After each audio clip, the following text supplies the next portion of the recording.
Well, the further we go, the more interesting things are getting. This story breaking today from Israel National News. Paris reveals, I reached an agreement with a boss 3 years ago. Now, if this is true, wow, what a disclosure. Here's the story. President Shimon Peres revealed on Monday that 3 years ago he reached a peace agreement with Palestinian Authority Chairman Mahmoud Abbas.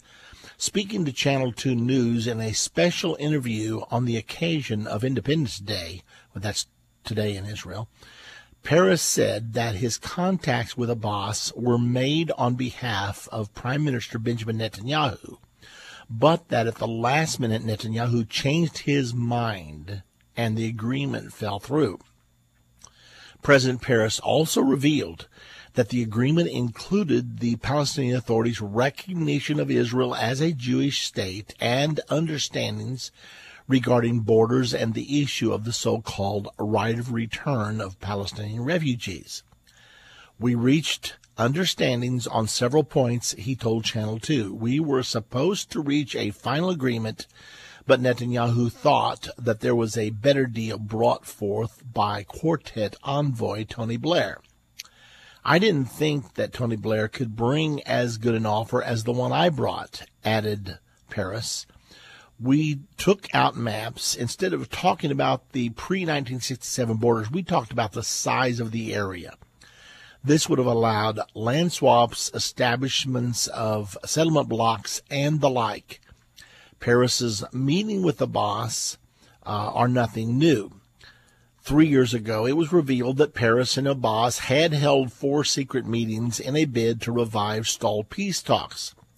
Back then, too, it was revealed that a 5th meeting between the two had been scheduled in Amman, Jordan, but Peres canceled it, saying that the government does not accept that we negotiate and I cannot do anything. Now, ladies and gentlemen, I remember when this all happened. I was following it back then, even as I do today, and I remember the reports that Peres was supposedly having these meetings, but that the last meeting he canceled, saying, I don't have the support of the Netanyahu government, therefore I can't do anything. But the story is just now coming out. Now, there's so many things that are not said in this story. It does not say where they established the borders. It does not say the remaining disputes. It does not say what was going to happen concerning Jerusalem. So many things that are not said. Now, along with this, John Kerry is supposedly wrestling right now with whether he should disclose what was accomplished during the last 9 months in talks between Israelis and Palestinians. He is flirting with maybe putting out there on the table, okay, this is where we agreed, this is where we disagreed, but he hasn't said whether he's going to do that yet or whether he's going to keep that quiet, hoping to pick up where he left off. Nevertheless, big news. Okay, now let's stop and evaluate this. Now let me remind you that this story has to do with one of the 10 greatest prophetic fulfillments of all time.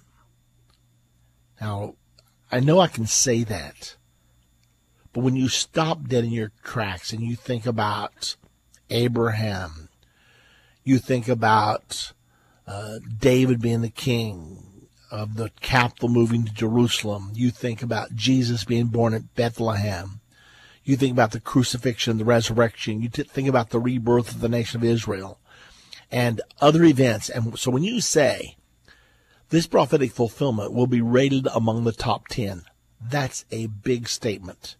And yet that's exactly what I'm saying to all of you. Because by now you know, if you listen to this program regularly, you know that the Bible prophesies a peace deal between Palestinians and Israelis. And when it is struck, if it contains 3 elements, it will mark the beginning of the final 7 years to Armageddon, and also the beginning of the final 7 years to the second coming of Jesus to the earth. We're talking about his physical appearance here upon the earth. So when we have Shimon Peres saying, I had this deal worked out 3 years ago, but then at the last minute it was aborted.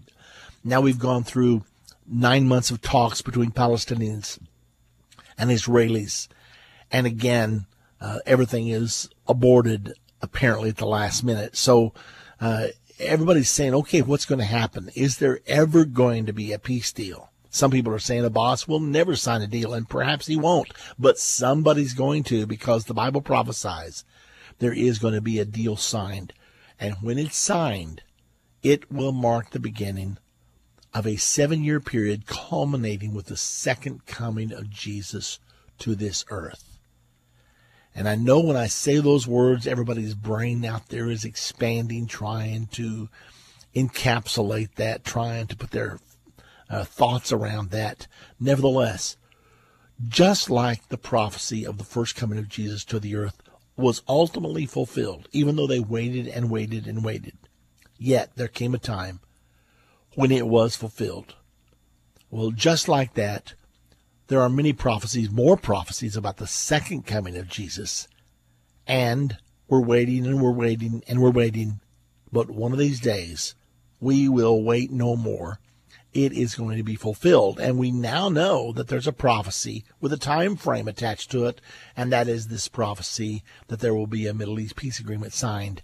And when that happens, then you start the march 7 years to the second coming of Jesus Christ to this earth and to the Battle of Armageddon. Now, that also means when this agreement is signed, there will be 3.5 years until the revealing of the Antichrist, and the one world government will assume its worldwide power 3.5 years after this agreement is signed. So there's a lot of things on the table here. And to have Shimon Peres say, we were so close, I had the deal done, and yet Netanyahu backed out at the last minute. Now, I don't know why he backed out. Perhaps Jerusalem was the issue. Knowing Shimon Peres, he's very liberal. He's very much a part of the peace camp, and he would be willing to redivide Jerusalem and to allow East Jerusalem to become the Palestinian capital. I believe that he would be willing to do that, from what I know about him. Well, the reports are that Netanyahu just can't. He just cannot do that. So perhaps that was the straw that broke the camel's back. I really do not know. Nevertheless, to just know that we're this close, we're flirting with this, one of these days, it's going to really happen. Now, the big question is when, and I cannot answer that today. You know, Kerry announced we're going to get this done by April the 29th of 2014, but it did not happen. Now, here's the next story that you need to hear in this regard. U.S. denies peace team was dismantled. Senior U.S. officials are planning to travel to Israel soon, following the collapse of the Middle East peace talks led by Washington, a State Department official said Monday. Deputy spokeswoman Marie Harf also dismissed reports that U.S. Secretary of State John Kerry had decided to dismantle the team of American negotiators who have been based on the ground in Jerusalem for months, trying to push forward the Israeli-Palestinian peace process. Chief negotiator Martin Endtime, a former U.S. ambassador to Israel, had returned to Washington for consultations, Harf confirmed, after last week's April 29 deadline for a deal passed in a stalemate. We're going to see where this goes from here and, figure out what makes sense in terms of staffing, she told reporters, saying, we have some senior officials that will be going soon to the region without going into specifics. Endtime has returned for consultations, but there's no dismantling of the team, she said, dismissing as inaccurate a report in the Israeli press to that effect over the weekend.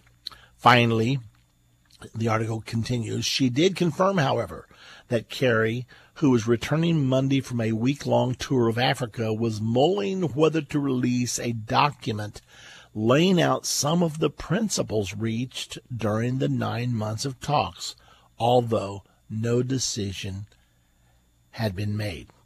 Okay, well, there you have it, and we are taking your phone calls today on politics and religion. The number to call will be on the air with us, 877 Endtime. That's 877-363-8463.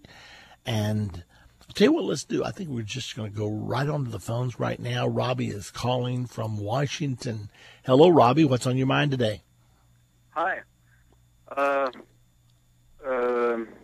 The blood red moon that's coming next year, and before that, there's going to be a darkening of the sun. Pastor Hagee preached on the 4 blood red moons. I haven't been able to hear the preaching on the whole thing yet. I just know there's scriptures to the darkening of the sun as sackcloth, and then there's a blood red moon, and then the scriptures say something like, "Look up, your redemption is nigh; it's near." That's going to happen next year. I think the next one, we just had one. The next one's going to be in October. I can't remember what time next year. Let me sort of summarize it for you. I guess there's 8 more. Well, my buddy was telling me that go way back, and I haven't heard all of his CDs yet. I just kind of got to the point in the scripture because I know the scripture, and I know you guys know it too. Yeah, well, let me summarize it for you so that everybody listening can sort of be up to speed with us. Sure. Like you said. I don't have very much on my phone. I don't know how much charge I got. So if I go dead, just keep talking. I'll call you in a day or two and get back with you. Okay. Well, were there any questions while I had you on the line, Robbie? No. No. I'm going to stay on. Oh, I did have another question, but you kind of answered it. That was about the peace agreement. Yeah. I didn't kind of catch it all. I know it kind of fell apart, and I kind of figured it was because.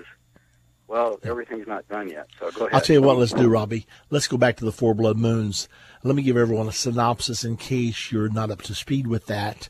There's a man by the name of Mark Biltz, and he was noticing a coincidence, an extreme coincidence, that every once in a while there are 4 blood moons, and they fall on Jewish feast days. Now, there have been 55 what they call tetrads, which is 4 blood moons that fall in close proximity one to another. However, these 4 blood moons, when they fall on Jewish feast days, now that's only happened 10 times since 1 AD. So when we get back from the break, we're going to be telling you what this really means and why it's important to you right now. So stay with us.